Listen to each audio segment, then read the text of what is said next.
they're often sent back to the country of origin. This is a pretty serious problem, because what you really want to do is just sort of move it out of the shipping system entirely. But there are significant costs, I know, and everybody's aware of disposing of this material. As a U.S. Customs official once said, we don't want to deal with the world's garbage, So, I mean, it's a big problem. One of the problems we've seen with our program is that while if you actually find, say, special nuclear material or a radiological source that's being smuggled, help will come. There are a lot of sources of aid, from the EU, the IEA, even the US. If it's an instance of serious smuggling, there is no sort of financial or immediate help when it's contaminated goods. I think that everyone's belief and goal is that, if something's found, it should be, taken out of the container and disposed of. I believe that the IEA is working on this issue. They've convened a number of conferences to talk about this, and we actually are collaborating with the IEA, and we're going to be having a workshop in Southeast Asia where we're going to talk about, with a number of the countries about, developing and thinking about a plan so that, for them to think about. Obviously, we can't make the rules here, moving the material out of the stream of commerce, and what's the best way to do it. Ideally, it would be good if the IEA promulgated sort of guidance or that countries subscribe to, so everybody would agree to do this. I mean, one other issue I would say is that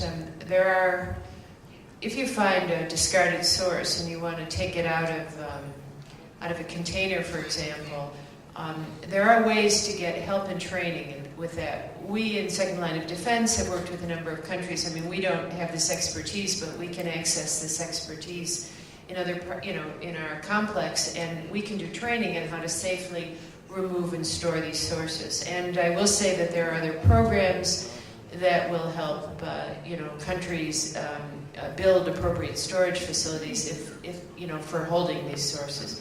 But it's a tricky problem, unquestionably, and one that we're hoping groups like the WCO and the IEA will begin to confront now that so much of this equipment is out there and so many more things are being found.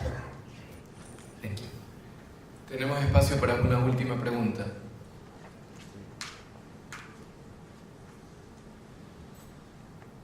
Bueno, en vista de que no hay más preguntas, yo sí tengo una pregunta y se la voy a hacer a Dico.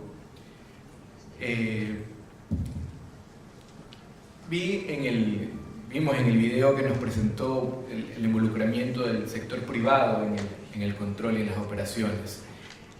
A veces existe la percepción de que el control únicamente debería ser manejado por la aduana o por el servicio público. ¿Qué tal ha resultado esa experiencia, ese trabajo en conjunto con operadores privados?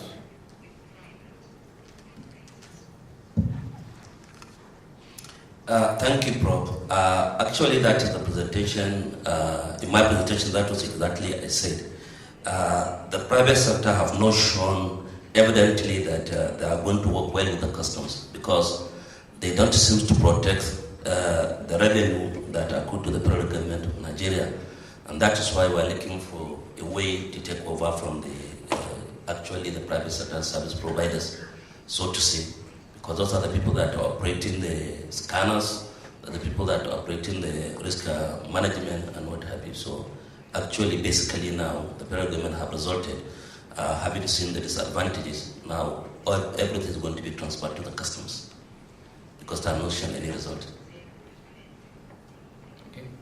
Muchas gracias. Bueno, para terminar y concluir, muchísimas gracias a los panelistas. Creo que nos han dado una visión bastante interesante de lo que es el uso y las buenas prácticas, el uso de la tecnología para la inspección y sobre todo haciendo énfasis en la sostenibilidad de estos equipos y el personal muy importante para operarlos. Muchísimas gracias, que tengan un excelente día.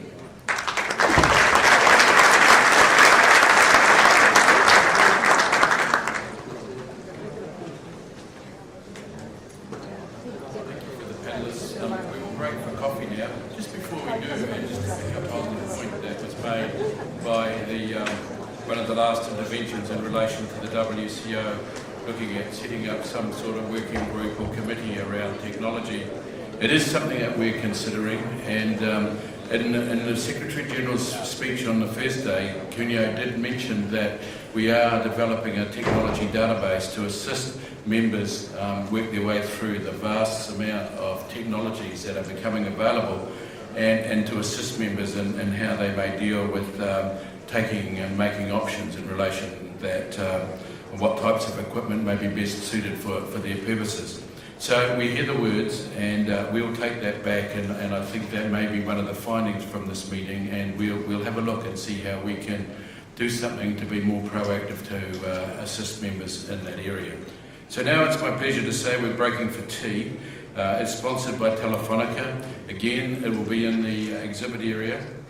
And if I could ask you please to be back promptly at 11:30 so we could get the next session underway, and at that time I'll give you some information about the breakout sessions this afternoon. Thank you very much.